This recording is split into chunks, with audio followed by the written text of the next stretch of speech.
Joining us now, NBC News senior business correspondent Christine Romans, independent journalist Philip Bump, professor of economics and public policy at the University of Michigan, Justin Wolfers, and staff writer for The Atlantic and MSNBC political analyst with a fresh new do, Ashley Parker.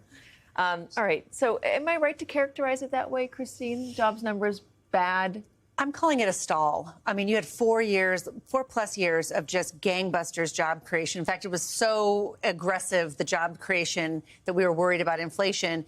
And then now, boom, it just stopped. So it's a no hire, no fire kind of situation. And it makes sense, right? Because companies, think about May and June. That's when you saw very few jobs created and then jobs actually lost. In May and June, we were in peak uncertainty over on-again, off-again tariffs. What was it, a negotiating tactic? Was it for drug trafficking? Was it for, trade surpluses? What exactly is the strategy? And companies who had been doing just fine just stopped in their tracks. And I think that's what you see there. What's the deal with Howard Lutnick saying that this morning, 30 minutes before the numbers came out? The expectation was that the numbers were not going to be great. I mean, Right. Donald Trump previewed that last night, saying, don't look at the numbers tomorrow, look at the numbers a year from now. So the whole thing that's a little confusing is if you don't believe the numbers, then you can't use these numbers to say you should be cutting interest rates, right?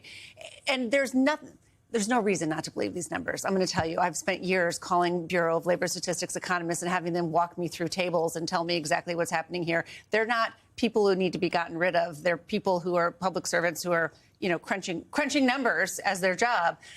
So there's no reason not to believe these numbers. And I do think the Fed will likely cut interest rates next time around because the job market is softening. By 1/4% or half a percent? Maybe. It's unclear. But there's a lot more inflation data between now and then, too. So I'm not really going to put any money on a bet quite yet. So, Phil, walk me through who was not getting hired or who was losing their job the last month. Yeah, so it's important to remember that this is not even, that when we talk about these job losses, it's not across the board. So what I did when the numbers came out is actually went back and looked not only at the shift over the past month, but since January, since Donald Trump came into office. And there are some clear winners and losers. White men, black women, for example, have lost employment since the beginning of the year. That's not just month over month. That's since Donald Trump took office. There are fewer of each of those groups. Laid off. Yes, potentially, or retiring, or, there are lots of ways in which they might have left the workforce. One of the most fascinating aspects of it is I also looked at industries.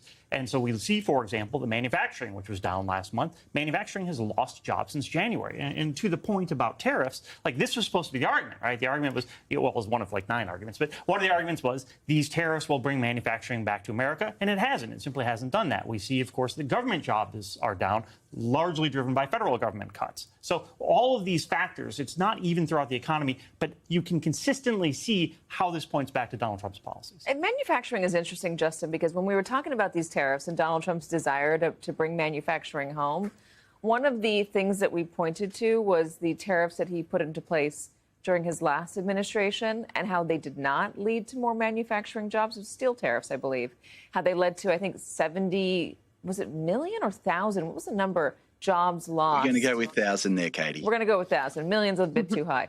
1,000 jobs lost because of Donald Trump's steel tariffs in the first administration. Yeah. So, look, it's easy to be mad about tariffs. And there's those of us who argue they're a bad idea. There are reasonable arguments they're a good idea. But what there's no argument about is incompetent, incoherent tariffs are always and everywhere a terrible idea.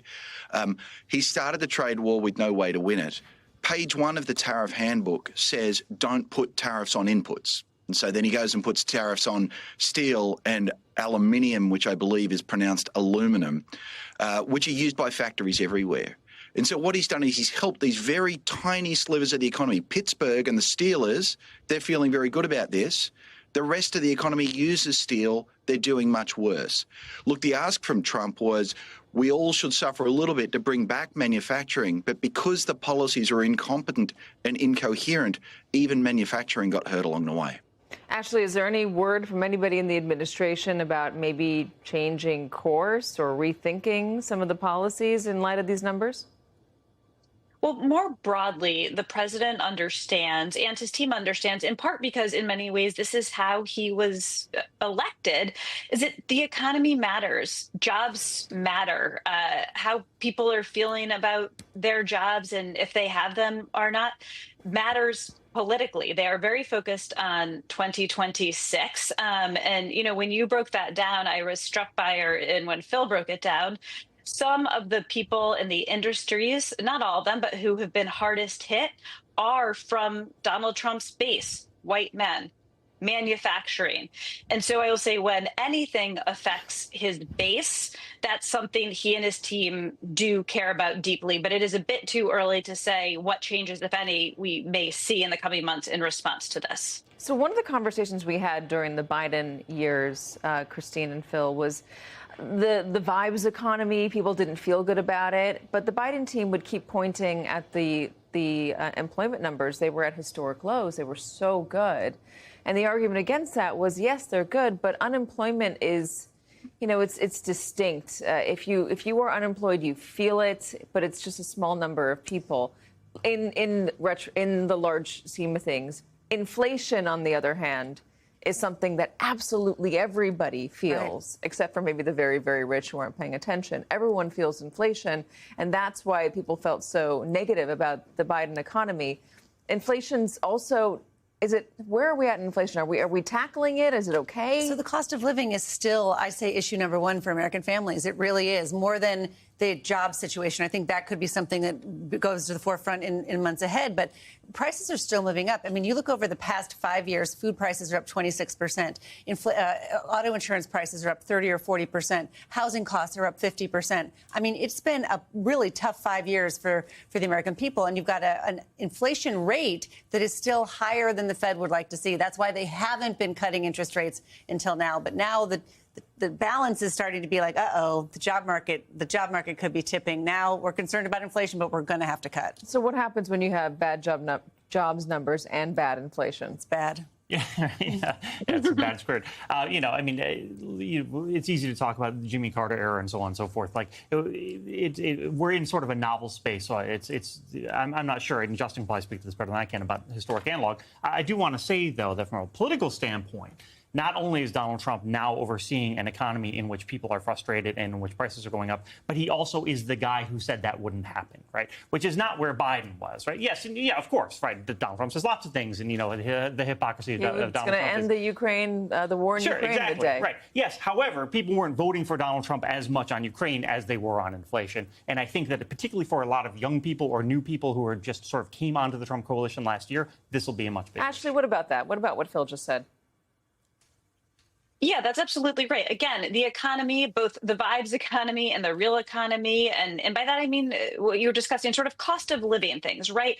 People are aware when they're changing their routine, instead of going to the grocery store closest to them, that they're going to one maybe further away because the prices are a bit lower, or they're clipping coupons and going to two grocery stores to get the best deals.